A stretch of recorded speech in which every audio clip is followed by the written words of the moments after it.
Good morning, viewers. Thank you for tuning in with me today. And this is Book Club Corner. I am Jewel Green and welcome all of you across the Caribbean, Trinidad and Tobago, wherever you may be viewing and tuning in. This is where we talk to local authors about their books, about their love for the written word and the literary arts. And with us today, we have a very special poet called Emily Bhola, and she's going to talk to us today about her book, and it's called The Inside Out, Upside Down. Welcome, Emily. Thank you for having me. You're welcome. Emily is the published author of Inside Out, Upside Down. She's also a reverse poet, and Emily's going to talk to us today about what that is. Yeah, because I've never heard that before. What is reverse poetry? Reverse poetry is a style of poetry in which you could read it from the top to the bottom and then from the bottom to the top.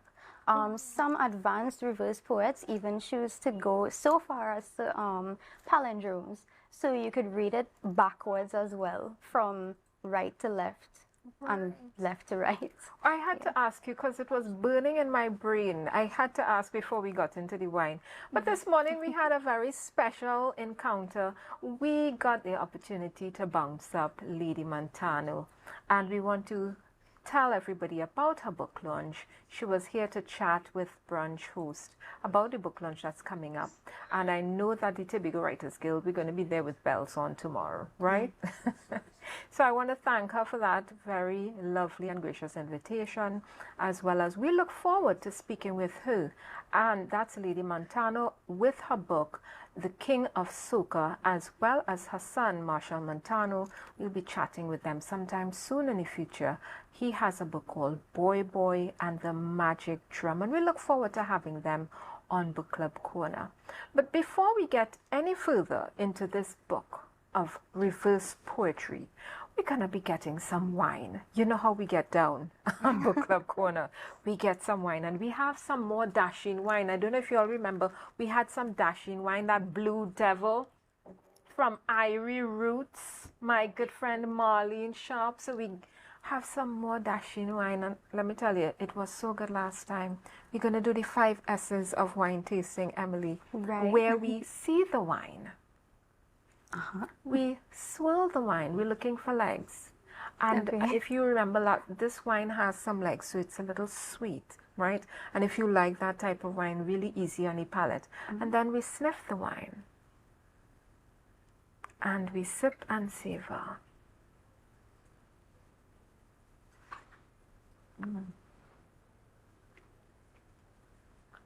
This is lovely. This is really lovely. It's lovely and strong, guys. Yes, it's so get ready for your Christmas stock up on this. This is Blue Devil, right?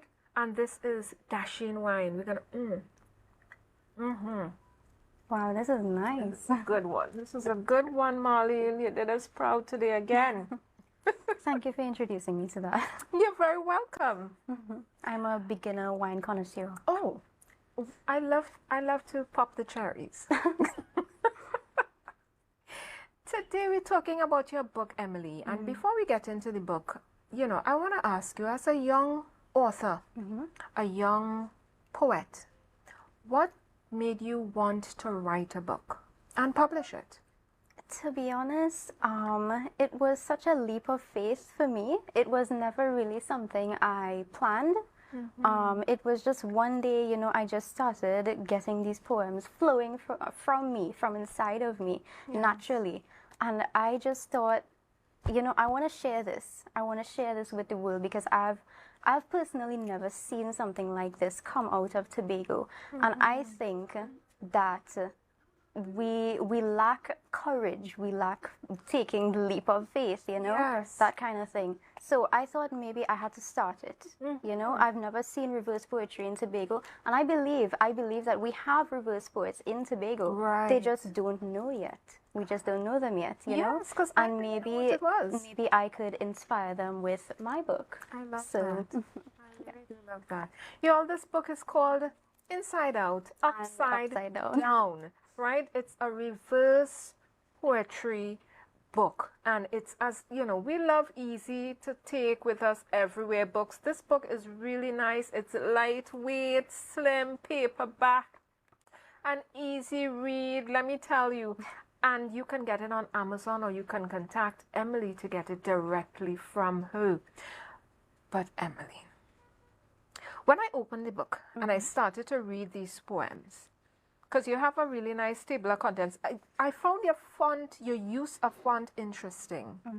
Before I get into the graphics that you have here with your poems, tell me about your font choice, because we don't usually see a lot of books using this font. And this font is a really nice font, guys. Very, very easy to read, easy on the eyes. Why did you choose this font type? Why did you choose this one? Okay, so personally, I really love the typewriter effect. I love the classic take on poetry and writing in general. So I thought that my book had to convey that, you know? So that's why I chose the typewriter font. I love it. So and it I love looks the like minimalism with it, you know? It's a really contemporary kind of style. Yeah. I know what you mean. And it doesn't clash with your outfit. But yeah, I'm complimenting my little... Yes. I love this. So this book is about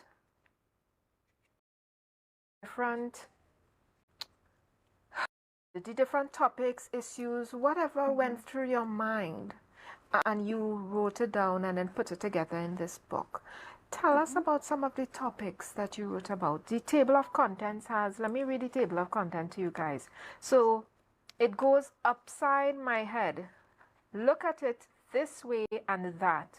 When you learn to love, body images, if, fluid, people are people, social mysteries, a stranger's thoughts, a bitter reflection, blue monochrome, a debate of the sky, black fur babies, pause, life and death, and index of themes.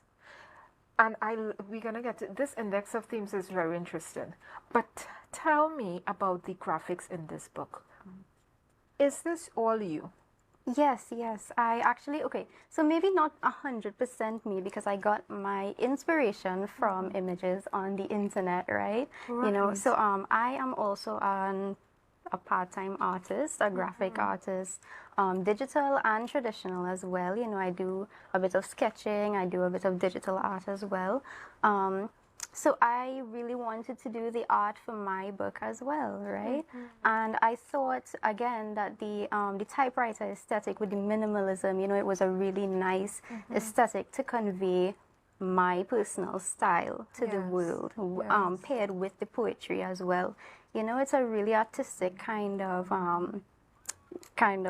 aesthetic. Yes, and I really like it. It's the graphics are very they give a modern feel. Yes, yes. A very clean, modern feel. And I was tempted, guys, to start coloring because they're so cute. What better than to have a book of poetry and have color therapy right there as well. Yes, exactly. She's right. So I kind of love that. I love that you mixed the written word with a graphic. Because I always say, you know, why do adult books never have pictures in them? We like pictures too. Yes, we do. We do. Adults like love visuals. Pictures too. That's why we watch we watch so much movies. Adults love pictures. So when I saw this book and I saw the little cute pictures to the bottom, so easy, clean, as you say, minimalist. I loved it. And a lot of them convey, if you looked at them and then looked at the poem, you're like, yes. I see why it's there. I want to congratulate you.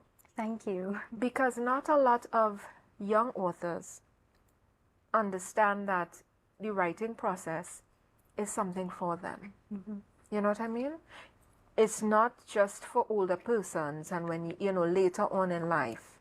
A lot of young people are writing these days. Tell me about your peer circle. Is it that a lot of persons your age or even in your age group, your friends, are they also writing? Not a lot of them are interested in writing, to be honest. And those who are tend to be really afraid of coming out. You know, they tend to be really fearful of showcasing their talent. They tend to be very judgmental towards themselves. You know, they critique themselves a bit too harshly.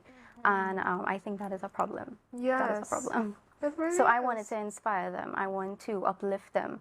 You know, I want to empower and encourage them. Yes. So that is why I went out there. I just took the leap of faith again, you know, and I Yes. just published my book, That and is they so could follow fantastic. suit.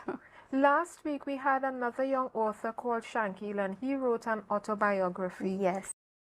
We have a young author with us as well, and she has written a book of reverse poetry. Y'all are just, for me, going out there. I mean, you're taking no prisoners, and I just absolutely love that. I can't tell you how proud I am of both you and the author we had last week, you know, as young persons writing books and not just saying, you know, I have a book to publish, but you actually published it. Yes. You know what I mean? You took that leap of faith, as you say, and you went ahead, you found somebody, and you went and you published it. Yes. Emily, tell me about your publishing process. What was it like for you going from having a completed manuscript to getting somebody to your Published book, right? I published it myself. I edited it myself. So as you say, I had a finished manuscript. I knew I wanted it published. I personally didn't know any local publishers who I could trust, you know. Yes. I really didn't know. I wasn't out there at all. I was just, you know, that type of introverted writer who didn't know anything. I didn't know anyone. So I took it upon myself, right? So I got on there. I got on the internet. I learned that Amazon has a self-publishing section on their website, KDP. the Amazon KDP, Yes. the Kindle Direct Publishing, right? That's right. So I went ahead, I made an account, I read the FAQ and everything, I learned everything. They actually guide you on how to create your manuscript in such a way that it would be print worthy, right? So I followed their guidelines and everything, and that is how I designed my cover and the graphics and everything. I made sure it was within the lines and everything went smoothly. So they give you a guide, a Yes. margin guide, Yes. so that you have the bleed lines for the binding of your Yes. book, and beautiful. I really love that you took your time to do your research. Yes, yeah. Tell me about the ISBN number. When you went on KDP and you published, what was the process with the ISBN number? Okay, so Amazon actually assigns a free ISBN number to you as a self-published author. That is the only ISBN that you could find on the internet. You know, it's a very unique ISBN number, only compatible with Amazon. So it's very exclusive. It's a very exclusive Right. ISBN number. Yeah. Okay.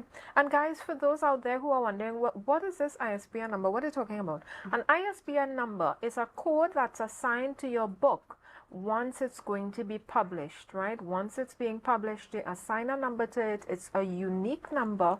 It's 15 numbers all together in a code.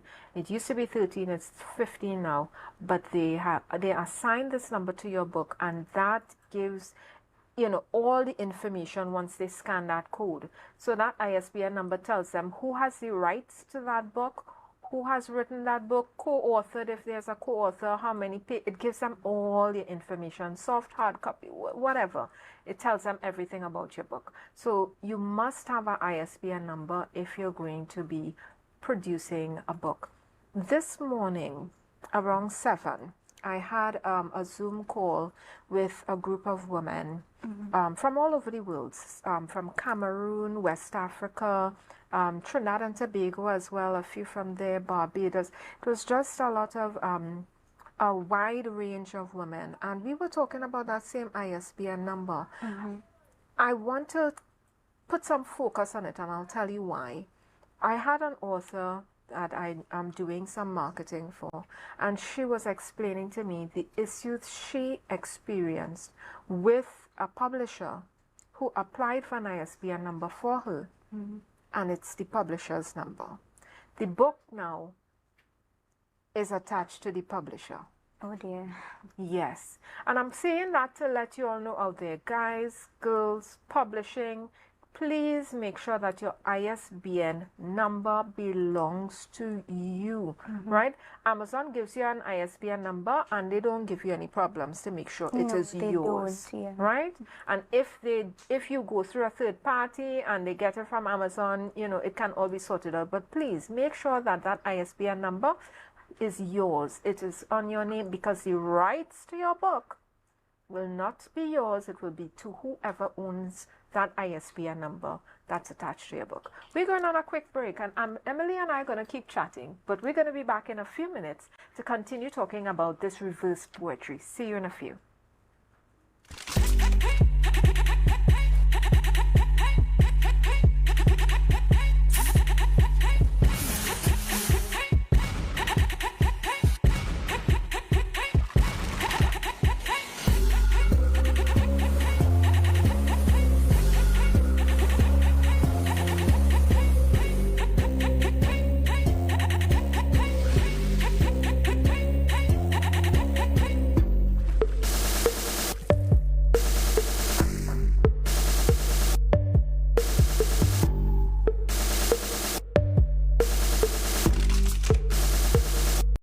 So your car break down. Oh, no, not again. And you're worried paying a wrecker could mean a pocket breakdown too.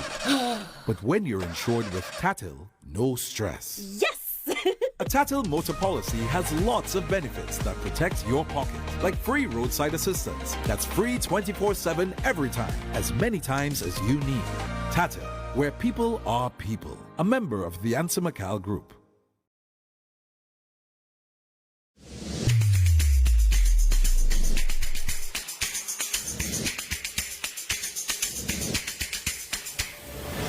Good morning.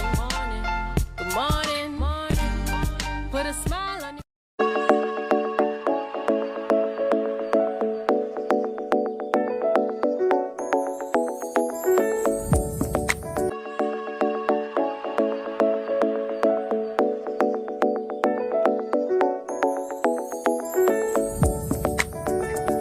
Welcome back to Book Club Corner, where we chat with local authors every Wednesday about the love for the written word, their books, and the literary arts. Listen, the literary arts is such a deep pool. When you get in there, there is no end to what you can discover, what you can find, and what you can chill and chat and sit about. I tell you, it's a lot of information out there. And we're here today with Emily Bhola, a reverse poet, talking about her book, Inside Out, Upside Down. And reverse poetry, as Emily explained, is that you can read the poem from the bottom up and left to right, right to left. Yes, is that what it means? Not all the time. The right to left and left and right is a palindromic style. Right. That is not what did that you say common. it was? Please tell them. Palindromic style. Listen, Yeah. guys, she knows her stuff. She knows her stuff. Yeah, so a palindrome is a word that you can read from left to right and right to left. Yes, like level. Yes, like level. Yes. Yeah, exactly. Yes, and we love palindromes. If you know anything, all our Harry Potter lovers out there, right?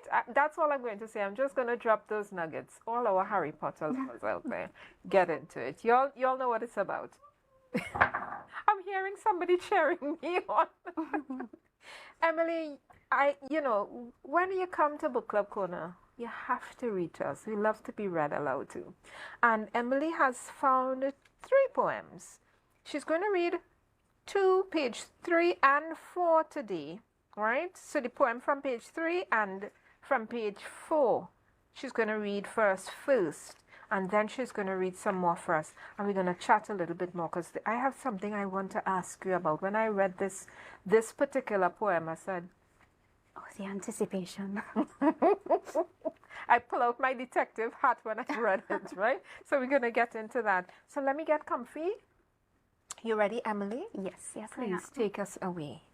Okay, so in this book, right, I have paired each poem with a small quote, you know, a little quote to accompany it and kind of give the reader an insight to what the following poem is going to be about, right? So this poem is entitled Look at It This Way and the Other.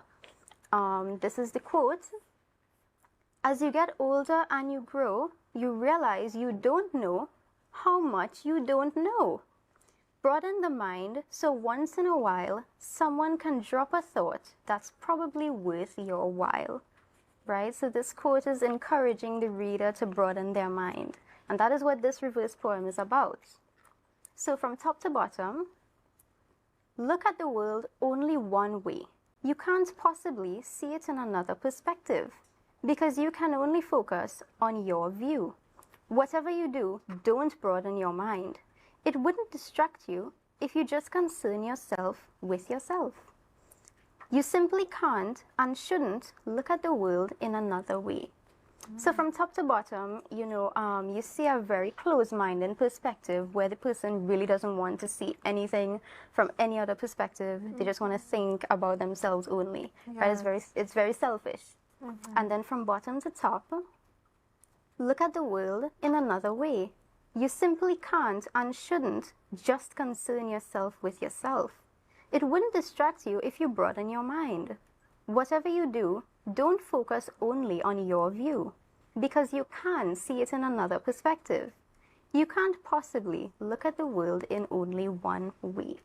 And then accompanying it, we have the picture of an owl. I don't know if they can't barely see it, but yeah, there's a little owl. This particular owl is really famous for looking upside down, you know, because he likes to see the world in another perspective. That's what they like to do. So that is why I chose this graphic. That's what we call in the Caribbean, he fast. Somebody he there macoing. Probably. Right? He looked like a very curious fellow. And he's judging. yeah, he looks like a curious fellow. You know, what's going on over there? What are they doing over there? I love this poem. The idea of reverse poetry, it's so intriguing to me. The duality. Yes. You're reading the poem from the top, the normal flow of words, from the top to the bottom. And then when you read it back you get another poem. Yes, basically. So you literally have two poems in this one poem. And then poetry as it is can now be interpreted in so many varied ways. Exactly. So, wow, let me tell you, this is the first I have heard of reverse poetry, but this is intriguing. How did you hone your skill or even know that you had a skill for reverse poetry? How did you first hear about it?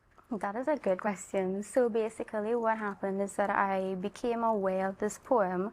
I randomly saw it on Instagram, I think. It was called Pretty Ugly.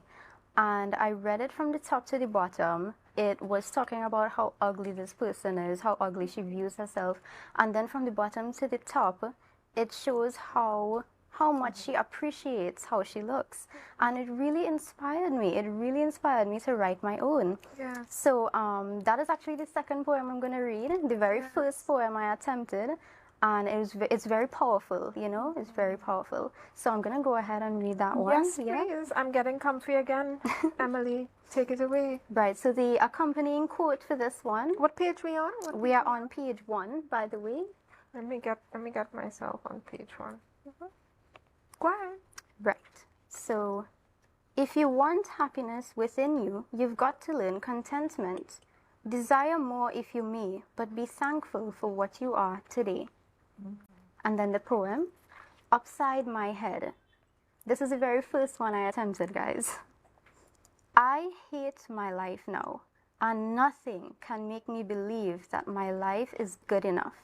I know now that money and status defines worth, and it is untrue that kindness and compassion is worth something. Life means nothing now, and no one will ever hear me say again that I am happy and I made my life worthwhile. Very negative, very depressive. Everyone, when I shared this poem, everyone was going, Emily, are you okay? What's wrong? But then I said, read it from the bottom to the top, guys. Yes. Right, so upside down now. I made my life worthwhile, and I am happy. And no one will ever hear me say again that life means nothing now. Kindness and compassion is worth something, and it is untrue that money and status defines worth. I know now that my life is good enough, and nothing can make me believe that I hate my life now. Emily, this is so precious. Oh my gosh, I can't believe. This is amazing. It's like magic. She wrote magic. She did the poem and then she undid it. I love it. I love it. I love it. I love it. I'm really glad Oh that you my like God, it. I really love that one. Let me tell you, there's one in the back here. Page 27. 27. A debate that of the one. sky. She says, oh, that one. She knows. Yes, she knows I know which one it is. Yes, she said, oh, that one. Yes, a debate of the sky. Could you the first part of that? And let's The talk first about... stanza? Or the Yes, quote? the first stanza. And let me ask you a question about this, please. Okay, so first stanza. The light of the sun is second to none. It's utter poppycock to say or think the moon is the lovely one.